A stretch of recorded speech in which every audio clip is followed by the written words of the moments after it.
এত 50% vote 90% vote যারা দাবি করে, দেখেন 75 যখন মারা গিয়েছিল তখন তার জানাজার লোক পাওয়া যায় নাই 10 জন 15 জন। আজকে যদি এই রায়ের পরে এত জনপ্রিয় যদি 1% লোকও নামতো তাহলে কতজন লোক শহীদ হওয়ার কথা ছিল। মাওলানা দেলোয়ার হোসেন সাঈদী তার রায়ের পরে 230 জনের উপরে প্রায় শহীদ হয়েছিলেন, হাজার হাজার মানুষ পঙ্গুত্ব বরণ করেছিলেন। দেখেন মানুষ এই যে শহীদ তিতুমিরকে আপনারা আজকে স্মরণ করছেন, তিনি কি করেছিলেন? সেই বন্দুকের নলের সামনে তিনি নিরস্ত্রভাবে দাঁড়িয়ে গিয়েছিলেন। তিনি ভয় করেন নাই, কিন্তু তিনি বিদ্রোহী হিসেবে কীভাবে সাহসিকতার সাথে দাঁড়াতে হয় তিনি দেখিয়ে গিয়েছেন।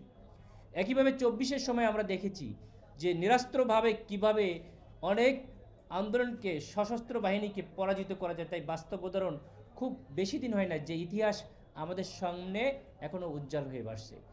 আপনারা সাহসিকতা রাখবেন।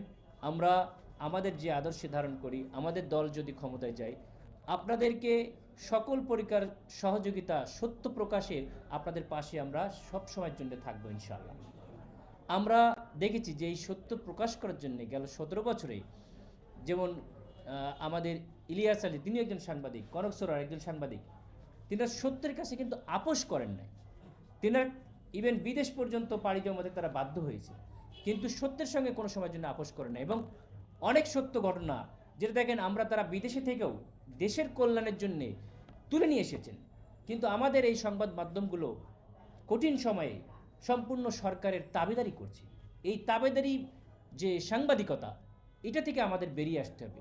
সংবাদপত্র, সংবাদ মাধ্যম সবসময় বস্তুনিষ্ঠ হতে হবে, রাষ্ট্রের কল্যাণের জন্য হতে হবে, সমাজের কল্যাণের জন্য হবে, মানুষের কল্যাণের জন্য হতে হবে। তাহলে শহীদ তিতুমিরের মতো আমাদের সাংবাদিক ভাইকেও এই রাষ্ট্র, এই জাতি, আজকে তো আমরা তাকে 200 বছরের জন্য স্মরণ করছি, 200 বছর পরে স্মরণ করছি, 2000 বছর পরেও তাকে এই জাতি তাকে স্মরণ করবে। আপনি আমি সত্য প্রকাশে যদি সাহসিকতার ভূমিকা রাখি তাহলে এরকম 2000 বছর পরেও জাতি আমাদেরকে স্মরণ করবে ইনশাল্লাহ।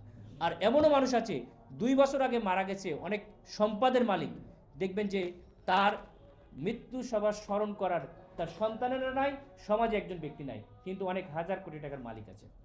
আমরা দেখেছি যে বিশাল প্রভাবশালী নেতা এবং এত 50% ভোট 90% ভোট যারা দাবি করে, দেখেন 75 যখন মারা গিয়েছিল তখন তার জানাজার লোক পাওয়া যায় নাই 10 জন 15 জন।